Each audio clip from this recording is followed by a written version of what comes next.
Welcome back to Comics with Drew. This is Drew, and it's time to talk about why Superman, Son of Kal-El, is an unmitigated disaster. It is a total catastrophe.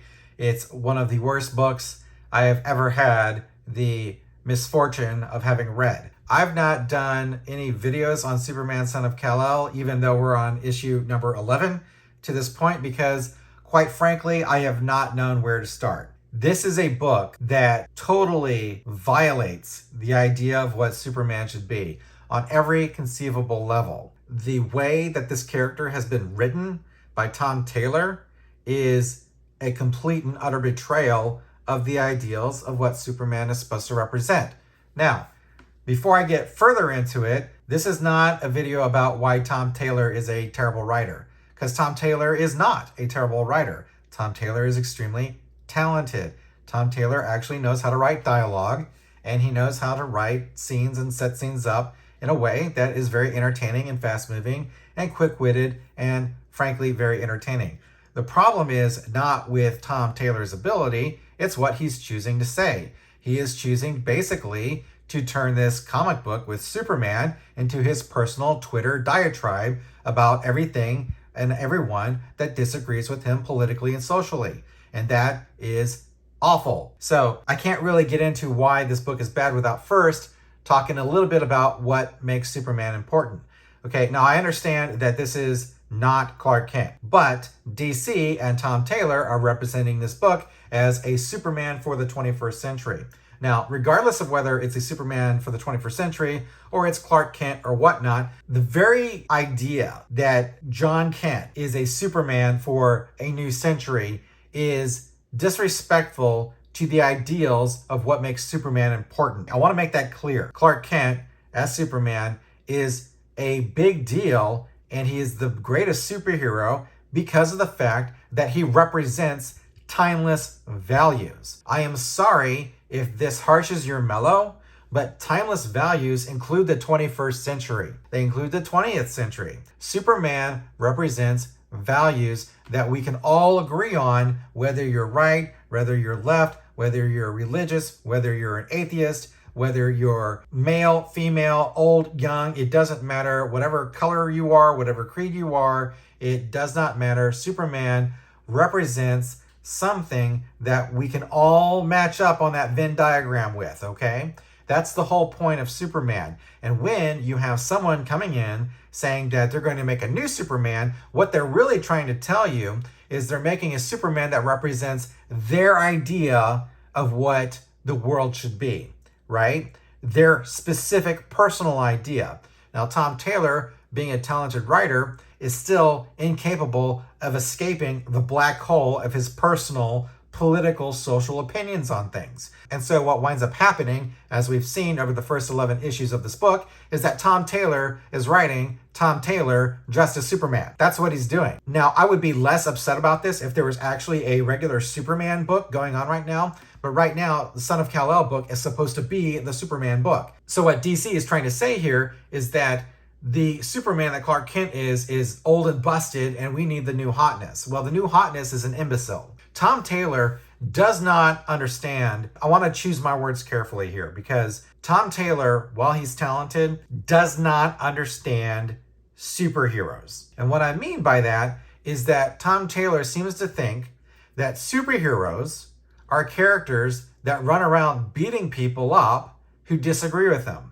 That's Tom Taylor's vision of what a superhero is. Whether you're reading Nightwing, whether you're reading Spider-Man, whether you're reading Superman, Son of Kal-El, Tom Taylor has this attitude with his characters that they are perfect. They have achieved the peak understanding of the world and how people work and how human relationships work, and they're just right and everybody else is wrong. In fact, not only is everybody else wrong, they're evil. So because of this, when he's writing Son of Kal-El, what he's doing is he's taking shots at people. And I had not actually come across this stuff until I decided to sit down and read through this thing. It's so much worse than everybody said it was, right? Reading this book is just a hit parade of an unhinged, politically left person diatribing.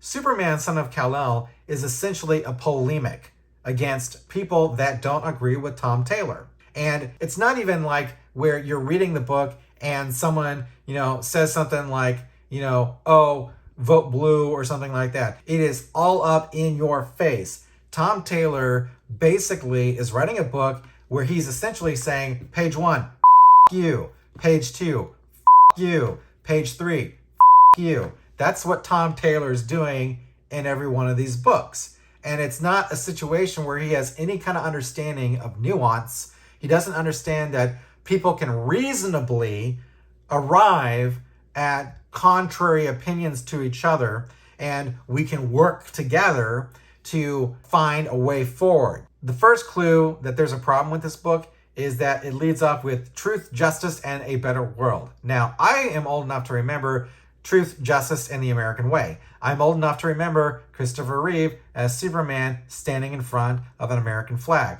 That is what Superman represents. Now, I know a lot of people are butthurt about the fact that Superman represents traditional American values and that he's patriotic and that he believes that the American way is something that people should aspire to. I know people are super, super pissed off about that, but they need to get the over it, because that's what Superman is. You're sitting there, all these people, they're on social media and on their computers and on the internet and driving around in their air-conditioned cars and flying around in the private jets. They're doing that because of the American way.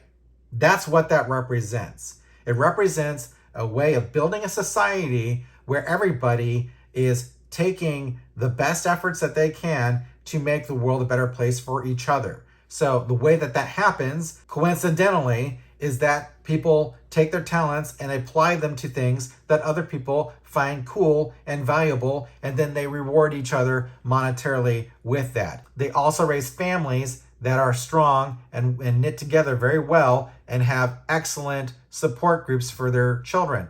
These are things that are traditional American values, and there's nothing wrong with it. Now, there are other ways of doing things, I understand, but that's not really what the character of Superman's about. Superman is about trying to show people that, we should all aspire to what the American way really is, which is about helping people, right? That's what the American way really is about.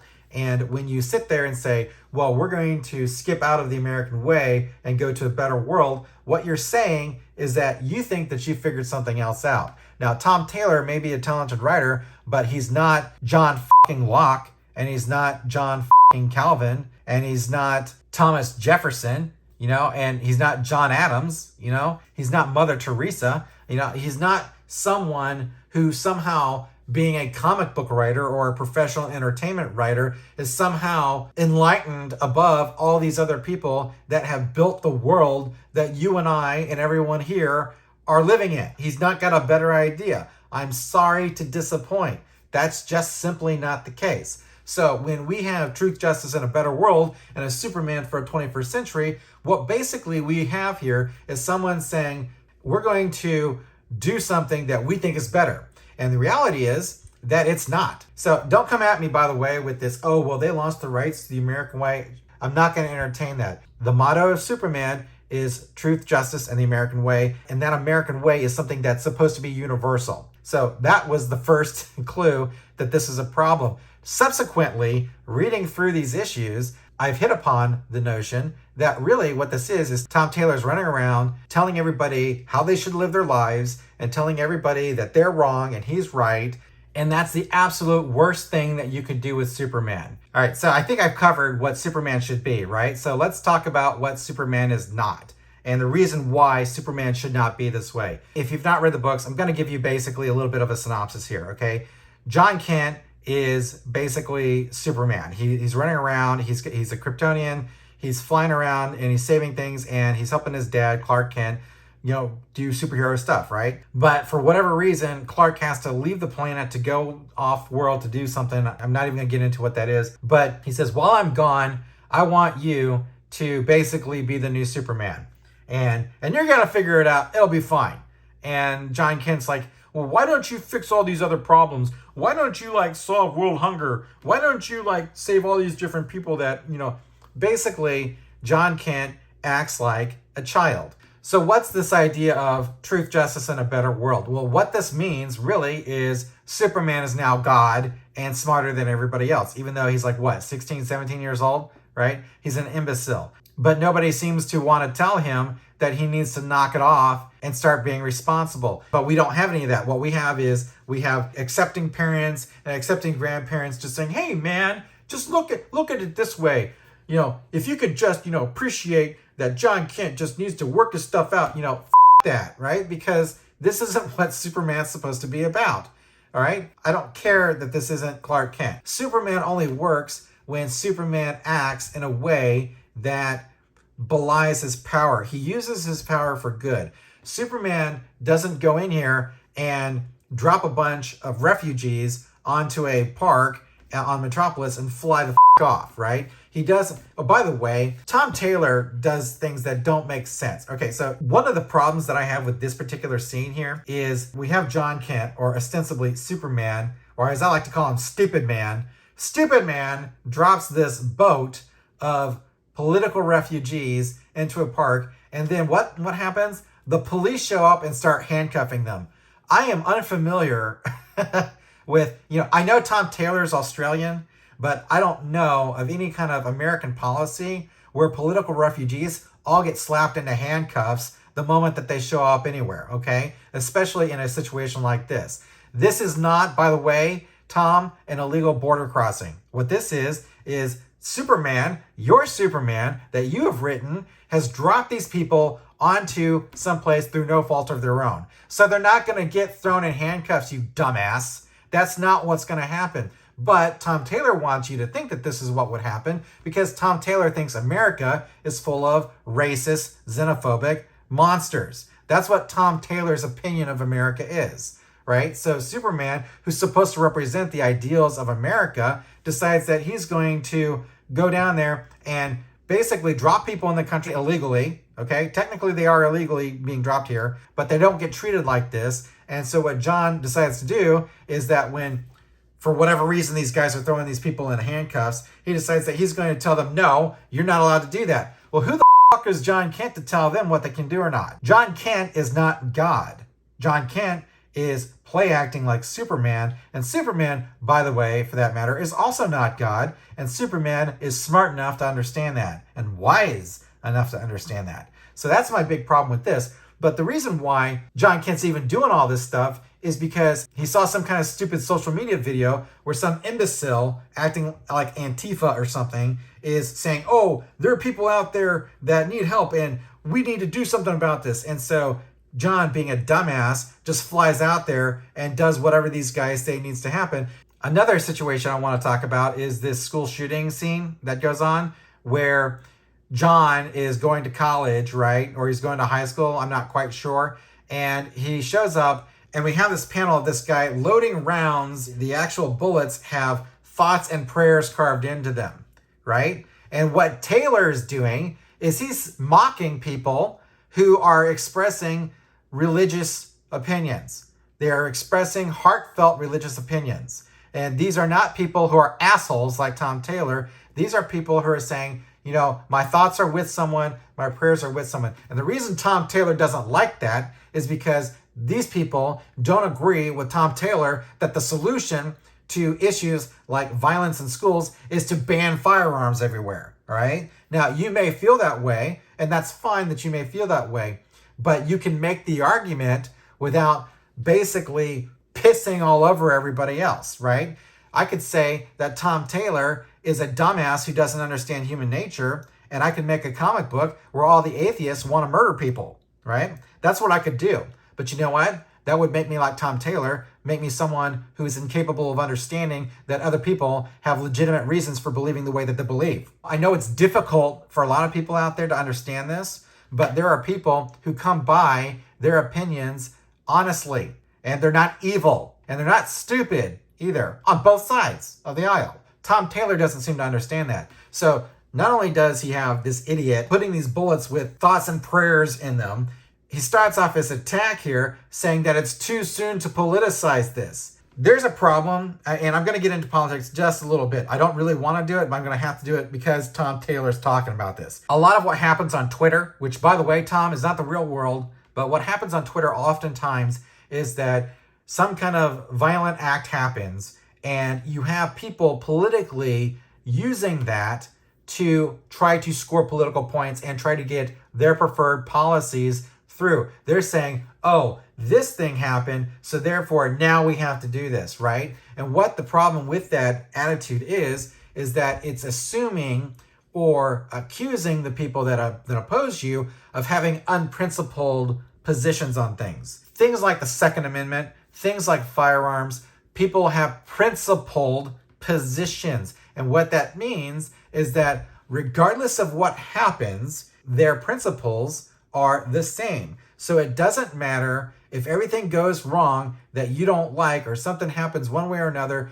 Something going badly does not make someone change their opinion upon deeply held principles. Why? Because principles are important.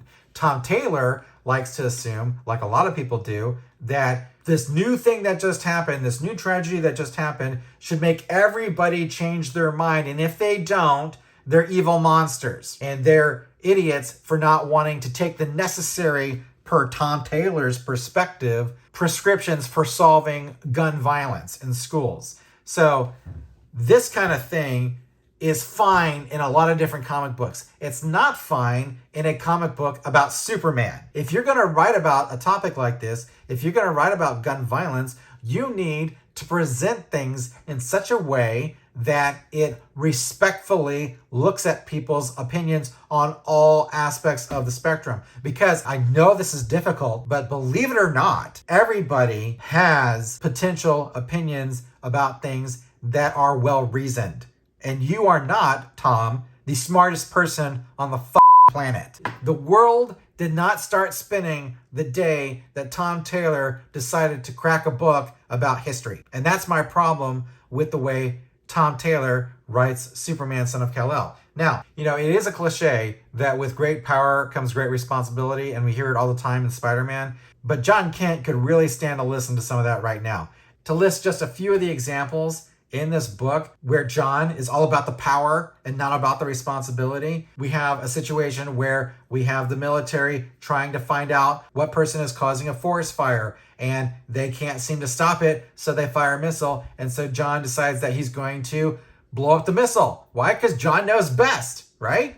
And then we have, these people that are out in the middle of the ocean, and we don't know necessarily why they're out in the middle of the ocean, other than Jay decides that, they're political refugees. So what does John do? John takes them and brings them to Metropolis and drops them off. And then when, obviously the racist cops decide that they're going to cuff them, John decides that, you're not going to do that, and I'm going to blow up your handcuffs, and every time you try to arrest these people, I'm going to prevent you from arresting them. Again, John knows best, right? So then we also have a climate protest where we have people protesting and they're getting a little too rowdy, and the cops, they're just doing their job. They're trying to let people know, look, you can protest here, but you can't protest there. So what does John do? John decides that he's going to protest too, and the cops can arrest him if they have to, because these people are right. You know why? Because John knows best, like Tom. Tom knows best. All these other people are idiots. All these other people are just a field of straw men waiting to be burned down. That's what they are, right? And so finally, we have some semblance of possible contrarian opinion showing up for John when Batman decides to show up and say, you know what, you can't trust Jay. Why? Can't you trust Jay, John? You can't trust Jay because he's the leader of a global terrorist network. That's why. And John's like, well, no, you're just wrong, Batman. And why is Batman wrong? Well, because Jay's cool. That's why Batman's wrong, according to John. Because John's a dumbass. Why? Because John knows best. John knows best about everything. John is the smartest person to ever grace the fucking face of the earth. That's what John is. And that's the reason why Superman, Son of Kal-El is an unmitigated disaster, because it betrays everything that Superman is supposed to stand for. I don't care if he's not Clark Kent. He's acting like Superman. He's supposed to be Superman according to DC right now, and it's the only book that is a Superman book. Action Comics is Superman, I understand. But what I mean is that the only comic book with the title Superman on it is one with John Kent acting like someone with a 6th grade political education.